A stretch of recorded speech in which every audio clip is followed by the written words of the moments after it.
Hello children, welcome back to the English class. So far we have learnt about pronouns and in our previous session we have learnt about personal pronouns and today we are going to continue the remaining things in personal pronouns. Okay, before we get into that, let us recall what are the things we have learnt about personal pronouns. Okay, what is the personal pronouns? Personal pronouns are used in place of the nouns that stands for people or things. Okay, ஒரு people refer பண்ணக்கூடிய இல்லனா ஒரு things refer பண்ணக்கூடிய அந்த நவுனுக்கு பதிலா use பண்ணக்கூடிய அந்த word தான் என்னன்னு சொல்லுவோம் personal pronouns அப்படினு சொல்லுவோம். This personal pronouns can be in two ways, that is one is the subjective form and another one is the adjective pronoun. Okay, this personal pronouns can be used in two places, that is one is subjective pronouns and another one is the adjective pronoun. இப்போ இது என்ன பண்றோம், first person, second person and third person அப்படினு three things ஆ classify பண்ணிருக்கோம். These personal pronouns, these persons are further subdivided into two forms, and one is the singular form and another one is the plural form. Okay, now previous session we have finished about the first two things, that is first person and second person in subjective pronoun. Subject place la irukக்கூடிய first person second person பத்தி பார்த்திருப்போம். இப்போ இந்த செஷன்ல எதை பத்தி பார்க்க போறோம் அப்படினு பாத்தீங்கன்னா subjective pronouns in third person. Okay, third person ல இருக்கக்கூடிய subjective pronoun பத்தி நாம பார்க்க போறோம். Okay, now have an example for each one of the third person subjective pronoun. What are the third person subjective pronoun we have here? Okay, இங்க என்ன இருக்கு அப்படினு பாருங்க. He, she, it and they. Okay, what is the meaning of he, she, it and they அப்படினு பாருங்க. He means அவன், அவர் அப்படினு சொல்லுவோம். அப்ப she னா என்ன அப்படினா அவள், அவர் அப்படினு சொல்லலாம். Then it னா அது அப்படினு சொல்லுவோம். Then come to the next thing, that is they. They na அவர்கள் அப்படினு சொல்லுவோம். அப்ப இதுக்கு எல்லாத்துக்கும் ஒரு எக்ஸாம்பிள் பாப்போம். இப்ப he na எதை நம்ம he ன்னு சொல்லுவோம் இல்ல யாரை நம்ம he ன்னு சொல்லுவோம் அப்படினு பாத்தீங்க அப்படினா usually we are using he for the masculine gender. Okay, எப்பவுமே நம்ம என்ன பண்ணுவோம் அப்படினு பாருங்க, he ன்றத masculine genderக்கு யூஸ் பண்ணுவோம். அதாவது மேல் ஜெண்டரை ரெஃபர் பண்ணக்கூடிய அந்த நவுன்ஸ்க்கு பதிலாக யூஸ் பண்ணக்கூடிய personal pronoun தான் he அப்படினு சொல்லலாம். Here we have an example in this thing. Sridhar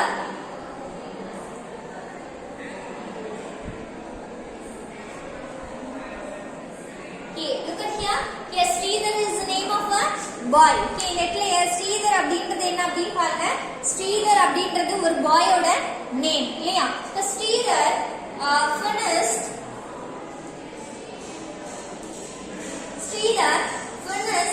8 books in the library. 8 books in the library.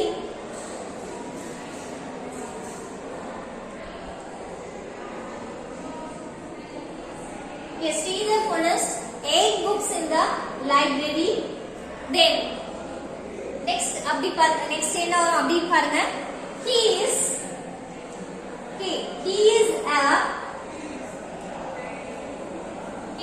very fast reader. A very fast reader. Okay, now look at this sentence. In this sentence we are having the third person, that is Sridhar. Okay, நெட்ல Sridhar அப்படின்றவங்க என்ன இருக்காங்க, third person அப்படினு சொல்றாங்க. Because why we call Sridhar as the third person? ஏன்னா நெட்ல என்ன பத்தி பேசல, உங்களை பத்தி பேசல இல்லையா, வேற ஒரு ஆளை பத்தி தான் பேசணும். அப்ப Sridhar அப்படின்றவங்க யாரு நெட்ல third person. இப்போ இந்த third person யாரு, he is a male or a female? Okay, he is a male one இல்லையா? அப்ப male அப்படினா நம்ம என்ன யூஸ் பண்ணுவோம், he ன்றது நெட்ல யூஸ் பண்ணுவோம். இப்போ நெட்ல இதுதான் சப்ஜெக்ட் அப்படினு பாருங்க. இப்போ he is a very fast reader அப்படினு கொடுத்திருக்கோம். இப்போ who is a very fast reader அப்படினு கேட்டா நம்ம என்ன ஆன்சர் பண்ணுவோம், he ன்னு ஆன்சர் பண்ணுவோம் இல்லையா? நம்ம என்ன சொல்லிருக்கோம், சப்ஜெக்ட் எது அப்படின்றத ஐடென்டிஃபை பண்ணனும்னா நம்ம என்ன பண்ணனும், if question who, and if we get the answer for the question who means we can come to the conclusion that it is a subject அப்படின்றத we can identify it. Yes. இப்போ நெட்ல பாத்தீங்க அப்படினா he is a very fast reader. யார் fast reader அப்படினு பாத்தீங்கன்னா Sridhar fast reader. நெட்ல ஸ்ரீதரை பத்தி மட்டும் தான் பேசிருக்கோம் இல்லையா? இப்போ நெட்ல ஸ்ரீதர் அப்படின்றது ஒரு பையனோட பேரு. அதனால நம்ம இங்க என்ன யூஸ் பண்ணிருக்கோம்? heன்றத யூஸ் பண்ணிருக்கோம். இப்போ personal pronouns அப்படினு சொன்னாலே it has one important rule, that is it should have the same gender and the number that according to the subject. அதாவது பாத்தீங்க அப்படினா அந்த personal pronouns வந்து ஒரே ஜெண்டர் உள்ளதா இருக்கணும். அந்த நம்பர்ஸும் பாத்தீங்க அப்படினா அந்த நவுனை பொறுத்து தான் அந்த நம்பர்ஸும் சேஞ்ச் ஆகும். இப்போ இந்த இடத்துல பாத்தீங்க அப்படினா சேம் ஜெண்டர்னா என்ன அர்த்தம்? இப்போ இந்த இடத்துல பாருங்க ஸ்ரீதர். இப்போ ஸ்ரீதர் அப்படின்றது ஒரு பையன் இல்லையா? அப்ப பையனா நம்ம என்ன பண்ணுவோம்? he தான் யூஸ் பண்ணுவோம். பையனை ரெஃபர் பண்ணக்கூடிய ஜெண்டர் தான் யூஸ் பண்ணுவோம். அப்ப அதுக்கு பதிலா நீங்க she னு போட்டா தப்பு.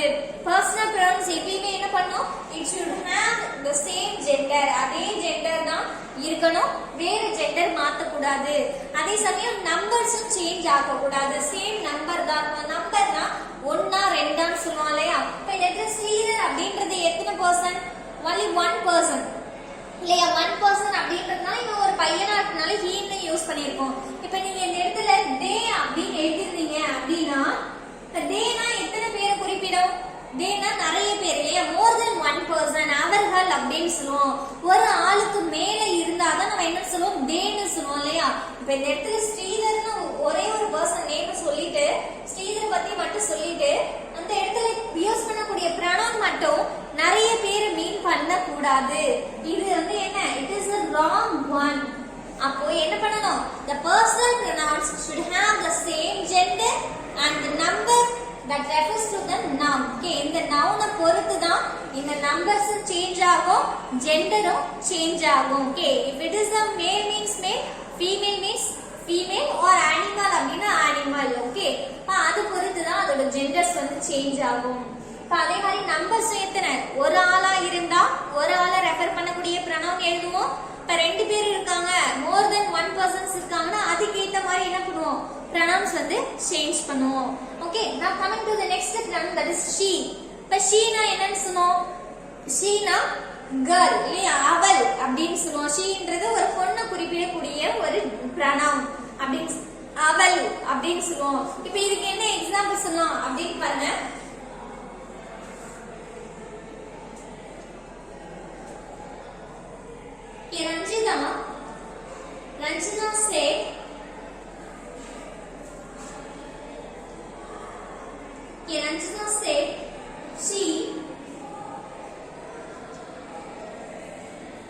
Ranjana said she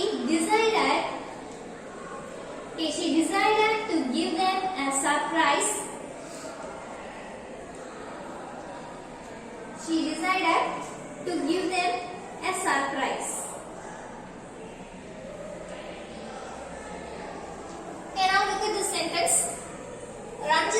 ரஞ்சிதா வந்து சொன்னா என்ன சொன்னா? she decided to give them a surprise. அவங்களுக்கு வந்து சர்ப்ரைஸ் கொடுக்கணும் அப்படின்னு டிசைட் பண்ணா, முடிவு எடுத்தா அப்படின்னு சொல்றோம் இல்லையா? இப்போ இந்த இடத்துல பாத்தீங்க அப்படின்னா sheன்றது யாரை ரெஃபர் பண்ணுது?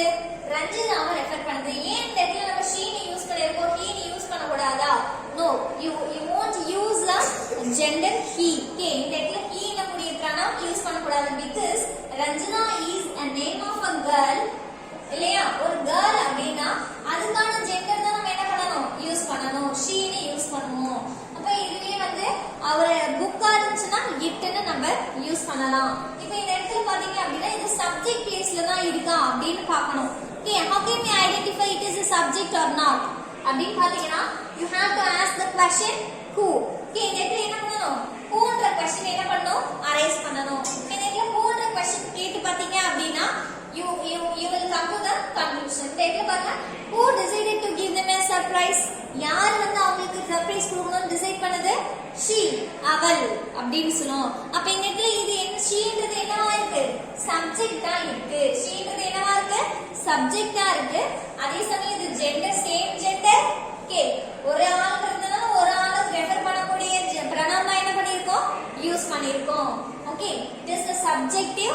pronoun in third person singular.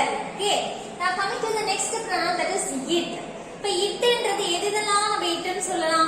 ஒரு அனிமல் சொல்லுவோம், பேர்ட் சொல்லுவோம், ஒரு ஐடியா இல்லனா ஒரு எல்லாம் பிளான்ட், ட்ரீஸ், புக்ஸ், ஆப்ஜெக்ட்ஸ் எல்லாத்தையுமே except the human beings remaining இருக்கக்கூடிய எல்லாத்தையுமே நம்ம என்ன சொல்லலாம்?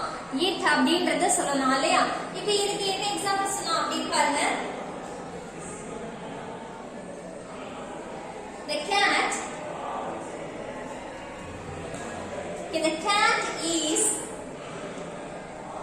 The cat is sleeping in the kitchen.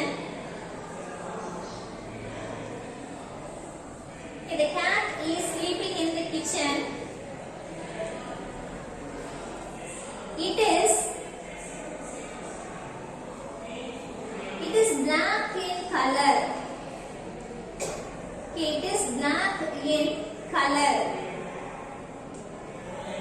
Now look at this sentence. Here we have the thing, that is, here we have the pronoun in this noun in this sentence, that is the cat. Okay, the cat is sleeping in the kitchen. Cat வந்து என்ன பண்ணுது? கிச்சன்ல sleep பண்ணிட்டு இருக்கு, தூங்கிட்டு இருக்கு அப்படினு சொல்றோம். It is black in color. அது என்ன கலர்ல இருக்கு அப்படினு பாருங்க, black கலர்ல இருக்கு அப்படினு சொல்றோம் இல்லையா? இப்போ இந்த இடத்துல it அப்படிங்கிறது என்ன இடத்துல? pronoun. இந்த இடத்துல நம்மள பத்தியும் உன்ன பத்தியும் பேசல இல்லையா? இன்னொரு அனிமலை பத்தி பேசுறோம். அப்ப catன்றது என்ன? third person. ஓகே, இது ஒரு அனிமலா இருக்கிறதுனால நம்ம இது என்னன்னு சொல்லலாம்? இட்ன்றது சொல்லலாம்.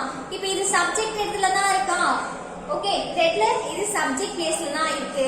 ஓகே, நம்ம இந்த இடத்துல எதை பத்தி பேசுறோம்? cat, அதாவது இட் அப்படின்றது இத பத்தி தான் பேசுறோம். அப்ப என்ன பண்ணலாம்? இதுதான் நம்ம என்ன சொல்லுவோம்? சப்ஜெக்ட் அப்படின்னு சொல்லுவோம். ஓகே, இது சப்ஜெக்ட் பிளேஸ்ல இருக்கக்கூடிய ஒரு pronoun and it is also a third person singular pronoun. Okay, now coming to our last example, that is they. Okay, they na என்ன? அவர்கள் அப்படின்னு சொல்லுவோம். இப்போ இந்த இடத்துல நம்ம சொன்னோம் லாஸ்டா வந்து நம்ம பார்த்தோம் இல்லையா, we னு சொன்னோம். we நாலும் நாங்கள், அதுவும் ப்ளூரல் தான். they நாலும் ப்ளூரல் தான் இல்லையா? இப்போ இது ரெண்டுத்துக்கும் என்ன டிஃபரன்ஸ் அப்படின்னு பாத்தீங்கன்னா, we னு சொல்றச்ச அதுல நம்ம ஒரு பர்சனா இருப்போம். they னு சொல்றப்போ நம்ம இருக்க மாட்டோம், மத்தவங்க தான் இருப்பாங்க. ஓகே, நானும் ஒரு ஆளா இருந்தா நாங்கள் அப்படின்னு சொல்லலாம். ஏன்னா அது ஃபர்ஸ்ட் பர்சன், என்ன பத்தி, எங்களை பத்தி பேசுறோம். இப்ப இந்த தேன்றது என்ன? யாரோ தெரியாத ஒருத்தவங்களை பத்தி பேசுறோம். நிறைய பேர் இருக்காங்க, மோர் தென் ஒன் பர்சன் இருக்காங்கன்னா என்னன்னு சொல்லலாம்? தே அப்படின்னு சொல்லலாம். இப்ப இதுக்கு என்ன எக்ஸாம்பிள் சொல்லலாம் அப்படின்னு பாருங்க.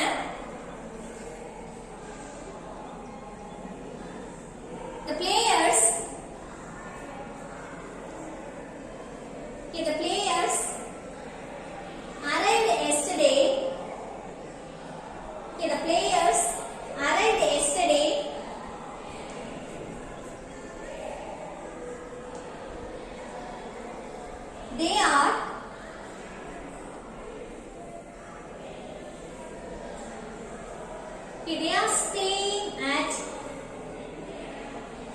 They are staying at the Hotel Marriott.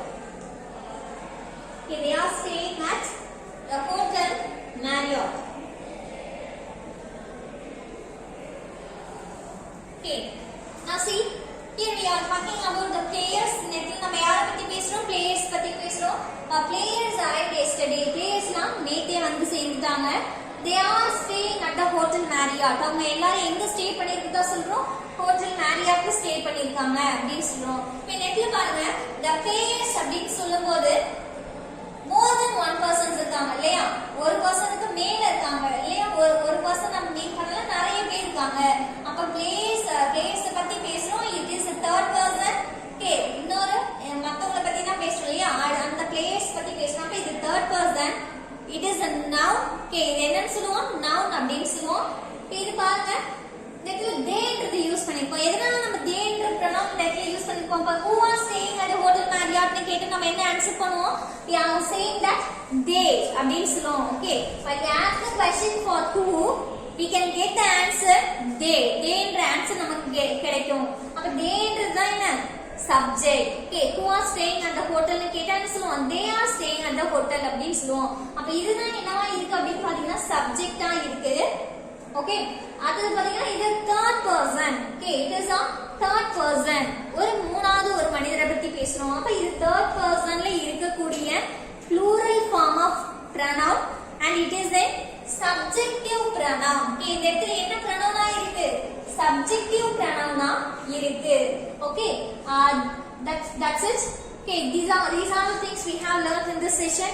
That is, we have learned about the third person subjective pronoun in personal pronouns. Okay, I hope you all understand this thing. Thank you for watching.